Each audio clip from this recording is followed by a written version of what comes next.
వంట చేయకుండానే ఎంతో రుచికరమైన మరియు ఆరోగ్యకరమైన స్వీట్ తినాలని ఉందా? అంతేకాకుండా చాలా తక్కువ సమయంలో తయారు చేసుకునే ఈ సింపుల్ రెసిపీని చేయాలనుకుంటే చివరి దాకా తప్పకుండా వాచ్ చేయండి. ఎంతో సులువుగా ఈ స్వీట్ని ఎవరైనా తయారు చేసుకోవచ్చు. చాలా తక్కువ సమయంలో త్వరగా అయిపోతుంది. అంతేకాకుండా రుచి మరియు ఆరోగ్యం కూడా మీ సొంతం. ఇందుకోసం ముందుగా మిల్క్ బ్రెడ్ని తీసుకోండి. మిల్క్ బ్రెడ్ చాలా సాఫ్ట్గా మరియు చాలా రుచిగా ఉంటుంది. ఇలా మిల్క్ బ్రెడ్ని 4 వైపులా అంచులు కట్ చేసి పెట్టుకోండి. తర్వాత ఈ విధంగా చిన్న చిన్న ముక్కలుగా కట్ చేసి పెట్టుకోండి. నేను ఇందులో 100 గ్రాముల స్వీట్ కోవాని తీసుకున్నాను. కోవాలో కాల్షియం ఎక్కువగా ఉంటుంది.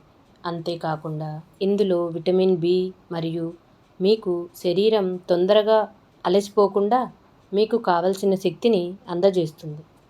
1 చెంచా చొప్పున ఒక్కొక్క బ్రెడ్ మీద కోవాను పెట్టి దాన్ని నీట్గా స్ప్రెడ్ చేసుకోండి.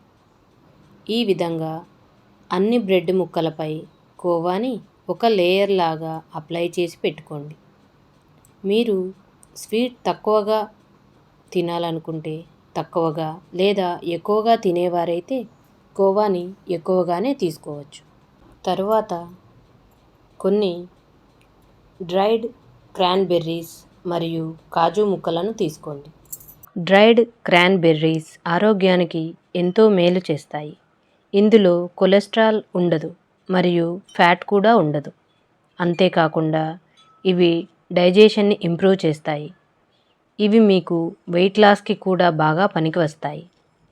గోడంబి లేదా కాజు వీటిలో ఎక్కువగా విటమిన్స్ మరియు నిద్ర బాగా పట్టడానికి, అంతేకాకుండా ఇవి కూడా వెయిట్ లాస్కి బాగా పనికి వస్తాయి.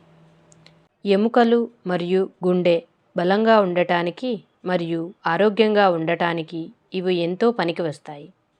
కాజును ఈ విధంగా 2 ముక్కలుగా చేసుకొని వాటిని ఈ విధంగా కోవా మీద పెట్టుకోండి. ఒక్కొక్కటిగా అన్నిటి మీదుగా ఈ విధంగా కాజు మరియు డ్రైడ్ క్రాన్బెర్రీస్ నీట్గా అమర్చుకోండి. ఈ విధంగా రెడీ చేసుకుంటే అయిపోతుంది. ఇటువంటి హెల్తీ మరియు టేస్టీ అయిన నా రెసిపీస్ చూడాలనుకుంటే నా ఛానల్ని తప్పకుండా సబ్స్క్రైబ్ చేయండి, లైక్ చేయండి మరియు షేర్ చేయండి. మీరు ఈ రెసిపీస్ని ఖచ్చితంగా ట్రై చేసి నాకు మీ కామెంట్ని తప్పకుండా షేర్ చేయండి.